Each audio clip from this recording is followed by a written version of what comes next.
सक्षम police times, news 112, सक्षम जनतेचा आवाज.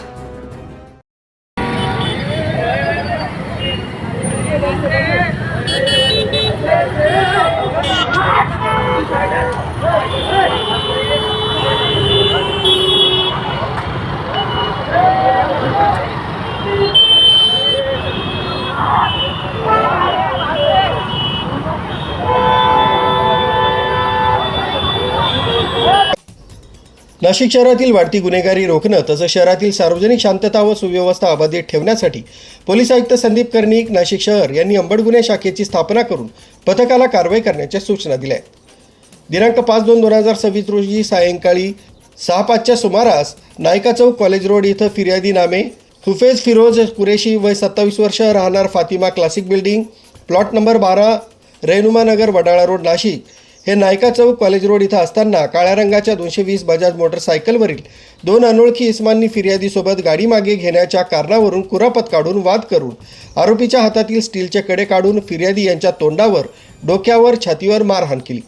तसंच फिर्यादी यांच्या पाठीवर बरेच वेळा वार करून फिर्यादीस गंभीर दुखापत केली म्हणून गंगापूर पोलीस ठाण्यात गुन्हा दाखल करण्यात आला होता.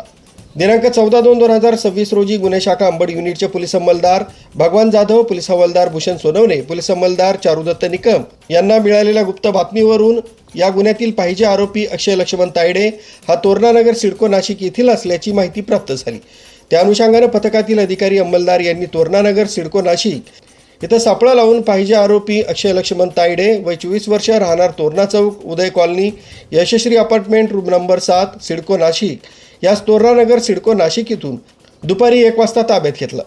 सदर आरोपी हा दाखल गुन्ह्यातील पाहिजे आरोपी असल्याचं निष्पन्न झालं असून त्यास पुढील कारवाई कामी गंगापूर पोलीस ठाण्याच्या ताब्यात देण्यात आलंय. सदरची कामगिरी पोलीस आयुक्त संदीप कर्णिक, पोलीस उपायुक्त किरण कुमार चव्हाण, सहाय्यक पोलीस आयुक्त संदीप मिटके यांच्या मार्गदर्शनाखाली वरिष्ठ पोलीस निरीक्षक जगवेंद्र सिंग राजपूत, पोलीस उपनिरीक्षक मोतीलाल पाटील, पोलीस हवालदार प्रकाश बोडके, पोलीस हवालदार भूषण सोनवणे, पोलीस अंमलदार भगवान जाधव, पोलीस अंमलदार चारुदत्त निकम, महिला पोलीस अंमलदार सविता कदम, अंबड गुन्हे शाखा यांनी केली आहे. न्यूज ब्युरो, सक्षम पोलीस टाइम्स, न्यूज 112, नाशिक.